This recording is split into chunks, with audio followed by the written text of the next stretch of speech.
Kannada cinema ರಂಗದಲ್ಲಿ ಸುಮಾರು 500ಕ್ಕೂ ಅಧಿಕ ಸಿನಿಮಾಗಳಲ್ಲಿ ಅಭಿನಯಿಸಿ ತಮಿಳು, ತೆಲುಗು, ಮಲಯಾಳಂನಲ್ಲೆಲ್ಲ ಕೂಡ ಗುಡಿಸ್ಕೊಂಡಿರುವಂಥ ಜೂಲಿ ಲಕ್ಷ್ಮೀ ಅಂತ ಇವ್ರನ್ನ ಹೇಳ್ಬೋದು. ಇಂಥ ಲಕ್ಷ್ಮಿಯವರು ಇನ್ನೂ ನೆನಪು ಮಾತ್ರ ಅಂತಂದರೆ ನಿಜಕ್ಕೂ ಕೂಡ ಒಂದು ರೀತಿ ಆಘಾತಕಾರಿ ಸುದ್ದಿ ಅಂತ ಹೇಳ್ಬೋದು. ಇನ್ನು ಜೂಲಿ ಲಕ್ಷ್ಮಿಯವರು ಕನ್ನಡ ಚಿತ್ರರಂಗದಲ್ಲಿ ಕಂಡಂಥ ಮೇರು ನಾಯಕಿ ನಟಿ ಅಂತಲೂ ಕೂಡ ಹೇಳಲಾಗ್ತದೆ. ಇನ್ನು ಅದ್ಭುತವಾದಂಥ ಕಲಾವಿದೆ, ಅತಿ ದೊಡ್ಡ ನಟಿ ಇದೀಗ ಕೇವಲ ನೆನಪಾಗಿ ಮಾತ್ರ ಉಳಿದಿದ್ದಾರೆ. ಹೌದು, ಇನ್ನು ಕನ್ನಡ ಸಿನಿಮಾ ರಂಗದಲ್ಲಿ ಲಕ್ಷ್ಮಿಯವರು ತಮ್ಮದೇ ಆದಂಥ ರೀತಿಯಲ್ಲಿ ಛಾಪನ್ನು ಕೂಡ ಮೂಡಿಸಿದ್ದಾರೆ. ಇನ್ನು ಈ ಇದನ್ನು ಮಾಡಿಕೊಂಡು ಅವರು ಬರೋದಕ್ಕೆ ಸಾಕಷ್ಟು ಸಾಹಸನ ಕೂಡ ಮಾಡಿದ್ರು. ವಂಶಿ ಸಿನಿಮಾ ಆದ ನಂತರ ಅವರೆಲ್ಲೂ ಕೂಡ ಕಾಣಿಸ್ಕೊಳ್ಳೇ ಇಲ್ಲ.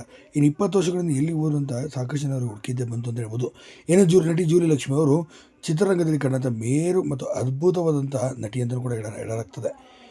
ಏನು ಸ್ವಂತ ತಮಿಳುನಾಡು ಸ್ವಂತ ಉದ್ಯಮವನ್ನು ಮಾಡಿಕೊಂಡು ಸಾಕಷ್ಟು ಜನಕ್ಕೆ ಕೆಲಸವನ್ನು ಕೂಡ ಕೊಟ್ಟಿದ್ದಾರೆ. ಹೋಟೆಲ್ ರೆಸಾರ್ಟ್ಗಳನ್ನು ಕೂಡ ಈಗ ಸ್ಥಾಪನೆಯನ್ನು ಮಾಡಿದ್ದಾರೆ. ಸದ್ಯ 76 ವರ್ಷ ಆಗಿರುವಂಥ ನಟಿ ಲಕ್ಷ್ಮಿಯವರು ಇಂದ ಸಿನಿಮಾರಂಗಕ್ಕೆ ವಾಪಸ್ ಬರ್ತಾರೆ ಅಂತ ಅಂದುಕೊಂಡಿದ್ರು. ಅಂದರೆ ಸೀರಿಯಲ್ಗಾರು ವಾಪಸ್ ಬರ್ತಾರೆ ಅಂತ ಅಂದುಕೊಂಡು ಅದು ಕೂಡ ಈಗ ಸುಳ್ಳಾಗಿ ಹೋಯಿತು ಅಂತ ಹೇಳ್ಬೋದು. ತಮಿಳುನಾಡಿನಲ್ಲಿ ಈಗ ವಾಸವಾಗಿರುವಂಥ ನಟಿ ಲಕ್ಷ್ಮಿಯವರು ಅವರಪ್ಪ ಇಬ್ಬರು ಪುತ್ರರು ಸಹ ವೈದ್ಯರಾಗಿ ಈಗ ಸರ್ಕಾರಿ ಸೇವೆ ಸಲ್ಲಿಸುತ್ತಿರೋದು ಹಾಗೂ ಜನಗಳ ಸೇವೆ ಮಾಡ್ತಿರೋದು ತುಂಬ